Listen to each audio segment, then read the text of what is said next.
Alors maintenant, je vais vous expliquer le cycle des éléments. J'explique le premier élément qui est parti pour créer le monde, c'est-à-dire c'est cette boule de feu, donc c'est l'élément feu. Qui part le souffle, va faire fondre la matière, va faire fondre le métal, qui va délivrer ses messages à l'eau pour nourrir la terre, faire pousser les arbres, et à travers les feuilles, libérer l'éther, l'essence, la substance, pour que cette essence nourrisse la trame, ou pour un nouveau cycle.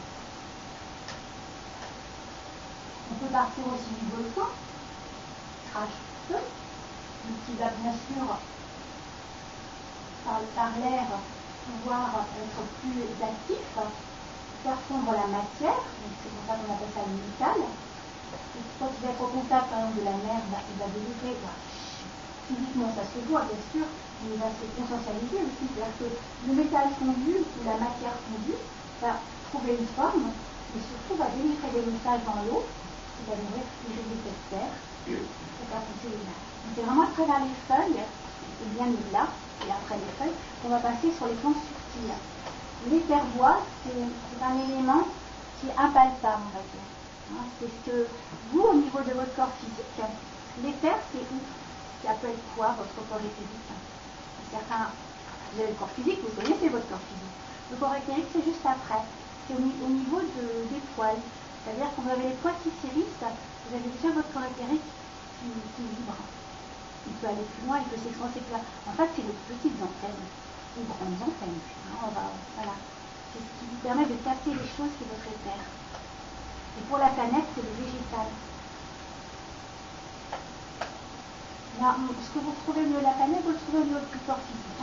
On va voir tout ça parce que le 28 ans présent est quelque chose qui est très sensuel en fait. Parce que tout ce qui est élément, vous allez le trouver sur vous par vos 5 sens avec le sixième.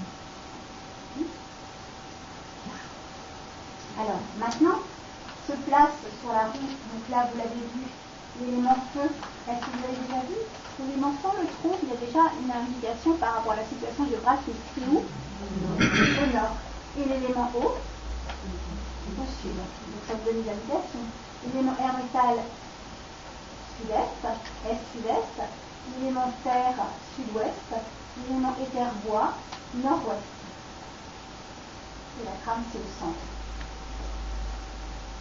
Pour bien s'ajouter, bien nourrir ces éléments, des animaux symboliques, mais je dirais plus que symboliques, archétypales, c'est-à-dire des animaux qui viennent de la source, avant qu'ils soient terrestres, on va dire, parce qu'il y en a certains qu'on connaît sur Terre, c'est-à-dire que là, vous voyez qu'il y a un dragon, on n'en a pas, mais ce sont des animaux symboliques, mais à un niveau beaucoup plus subtil. Et ce sont des énergies. Il faut vraiment ressentir animal comme énergie, et pas comme animal physique. Voilà.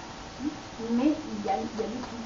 Dans l'animal terrestre, il a aussi, on va dire, l'archétype, c'est peut-être que, on va dire, le créateur a auto-conceptualisé l'animal avant qu'il soit conçu sur Terre. J'aimerais dire ça. C'est pour ça qu'il y a beaucoup de symboles. Vous verrez aussi, avant, là, vous avez vu cette partie ici. Vous voyez les symboles? Là, ce sont les symboles des animaux. Alors, au nord, l'élément feu, c'est l'archétype de l'aigle. Et pourquoi l'aigle? Le feu, l'élément feu. L'élément feu, est-ce que c'est une énergie qui descend ou c'est une énergie qui monte? Elle monte. L'aigle monte, il va très haut. Donc, je veux dire, il a besoin de voir, il voit loin. Donc, c'est celui qui a l'œil le plus perçant et qui a la possibilité de rejoindre, de regarder même le soleil en face. Donc, pour vous dire, c'est un des seuls animaux qui peut faire ça. Mais vibratoirement, c'est le pouvoir royal, c'est l'énergie de décision, c'est le meneur, c'est tout ça. Donc, ce que je vous dis, c'est intéressant parce qu'après, dans votre thème, vous allez voir si vous avez plus sec, plus dauphin, en fonction des animaux. Donc, il y a des petites choses que je vous donne comme ça, des petites notes de détail. L'air métal. Alors, l'air métal, c'est l'air. Ah oui, alors le feu, plutôt, je t'ai noté. Alors, quel sens c'est la vue? L'élément feu sur nous, c'est notre vue, notre vision. On a vu le feu intérieur comme le feu extérieur. Quand on dit que tu as un beau feu, ça veut dire que tu as un beau regard sur les choses. Mais on va voir son feu intérieur, le feu sacré, c'est aussi l'élément feu. Il y a toujours cette notion de vue physique, de cette vue intérieure. Il y a les deux. Pour chaque élément et chaque sens, vous avez. Maintenant, on va voir pour l'élément air métal, c'est l'odorat. Ce qui est représenté par l'archétype du lion. Le lion, on va dire, qui est le gardien des plans subtils, qui est le gardien aussi, on verra après où est-ce qu'on va le trouver dans la maison, ce sera intéressant, et qui a un ressenti, un flair, on va dire, très puissant. Donc l'air, c'est par rapport à l'odorat, bien sûr, mais l'odorat, c'est pas seulement sentir, c'est aussi ressentir. C'est pas la même chose. Donc il y a toujours ces deux, on va dire, sens, ces deux manières de s'exprimer au niveau de notre sens. Donc, vous avez l'élément eau qui est en fait l'archétype du dauphin. Le dauphin qui est l'intelligence, qui est la communication, qui est, d'ailleurs on sait qu'en tant qu'animal terrestre, c'est l'animal qui va communiquer le plus loin, peut-être bien au-delà des mers. Parce qu'il envoie des sons, on n'a pas encore su ce qu'il envoyait quelque part, vibratoirement, c'est qu'il envoie des sons et des sons qui sont captés très loin. Alors, maintenant par rapport aux énergies, l'élément feu, est-ce que c'est une énergie yin ou yang?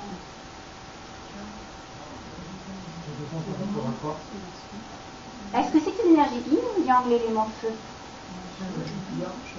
C'est chaud, mais ça monte, c'est actif. Oui, voilà. Oui, c'est yang, voilà, tout à fait. Et l'élément eau, c'est froid, l'élément c'est froid, donc c'est yin. Voilà, donc on est aussi dans le féminin avec l'élément eau, alors que l'élément feu, on est voilà, dans le masculin. Après, vous avez l'archétype du taureau pour l'élément terre. Ah oui, alors pour le dauphin, c'est les oreilles, c'est l'ouïe. C'est l'ouïe, c'est aussi ce qu'on entend et ce qu'on capte. Parce que l'élément eau permet la méditation, permet de se connecter. Il y a aussi des gens qui ont beaucoup d'eau dans leur thème. Quand je dis beaucoup d'eau, c'est-à-dire qu'ils s'expriment plus dans l'eau. Ce sont des médiums, des gens qui ont la capacité d'entendre des choses qu'on n'entend pas. Voilà, c'est aussi comprendre ça. Après, il y a aussi ce côté un peu introverti de l'élément eau. Au contraire, à l'élément feu, c'est là plutôt, on va entendre, on va voir, c'est un meneur, l'aigle, l'élément feu. Vous voyez déjà la différence, Donc là, l'élément eau, bien sûr, ça y va. On verra aussi les salons, il y a l'élément qui se trouve aussi dans les salons. Après, donc l'élémentaire. L'élémentaire, avec le taureau, ça va être quoi? Le goût.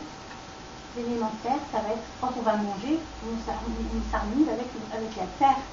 Et en plus, ça va nous ancrer, d'avoir bien les pieds sur terre, d'être stable, et cette justice aussi. C'est ça, le taureau, l'élémentaire. C'est ni trop peu. Alors, est-ce que c'est yin ou yang, cet élémentaire? Qui c'est qui m'a dit? Vous avez dit que c'était marqué. Route. Est-ce que t'as pas un peu caché? J'ai tout lu. Génial. Donc c'est deux parce que la terre, elle est père et mère à la fois. En fait, on sème dans la terre et on récolte. Donc il y a ces deux aussi. C'est ça. C'est pour ça que c'est yin et yang. C'est pas androgyne, c'est yin et yang à la fois. C'est pour ça qu'on parle d'équilibre.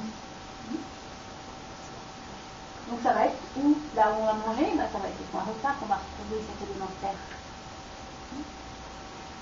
Et après vous avez donc le dragonnier qui est totalement en harmonie avec les terres-bois, qui en fait c'est plans plus subtil et qui est là pour, on va dire, nourrir la trame, mais surtout aussi pour le côté plus spirituel, plus l'inspiration, là où on va se reposer aussi, c'est l'inconscient, c'est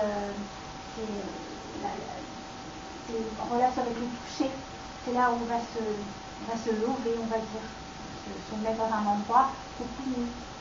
Ça c'est les terres-bois. Ce sont aussi des pièces, à savoir très douces, Alors, les terres bois, par le dragon ailé, c'est yin ou c'est yang? C'est yin. Le lion, c'est yang. On est dans l'action aussi. Le lion, c'est l'action, la rapide action, c'est le temps, c'est l'insertion. Ça, je ne vous ai pas dit. Mais c'est là où on va dire, conscientialise les choses et on passe à l'action immédiatement. Avec l'élément feu, on décide. Avec l'élément air métal, eh bien, on passe à l'action dans un certain temps, on maîtrise le temps. Avec l'élément eau, eh bien, c'est la communication. Je vous avais dit que dans le cycle, c'est là que les messages sont délivrés par l'eau.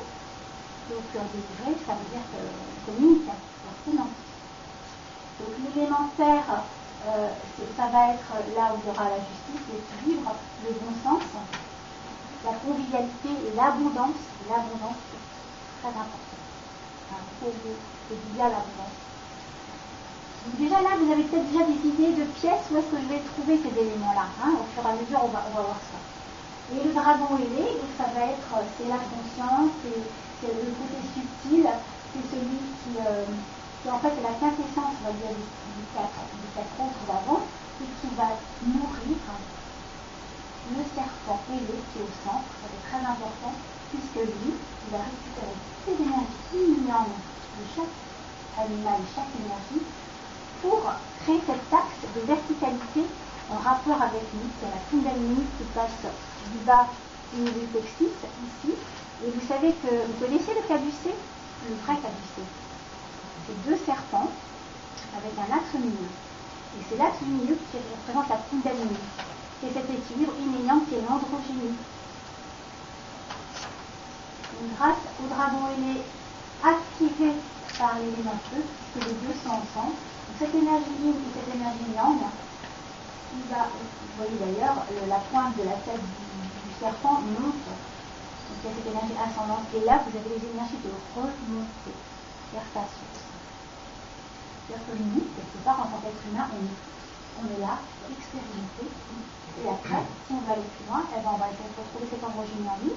Le niveau de la maison, c'est pareil. Vous avez appelé tous les éléments, et si vous avez tous les éléments en place, dans la maison, harmonie d'une certaine manière, après en fonction de votre thème aussi, parce que c'est plus peu, plus haut, vous allez retrouver cet équilibre et cette paix, et vous ressourcer à certains endroits, avoir la pêche à d'autres endroits, parce que ça vous fera un petit peu de tout. Et du coup, vous aurez votre maison, je dirais qu'il va plus loin, qui va être une antenne. Et l'antenne, c'est le serpent ailé, c'est cet axe qui rejoint en fait l'axe du monde. C'est la rectitude, c'est cet androgynie. C'est retrouver l'unité. Je ne sais pas si vous connaissez un peu, mais l'histoire du serpent, la chute, séparation yin et yang. Non, on est en plein dedans, avec ces énergies de division, de guerre, enfin de problèmes, tout ça, de couple. Ben là, quelque part, c'est retrouver cette androgynie perdue pour s'unir de nouveau. On va se rassembler tout. C'est ça aussi.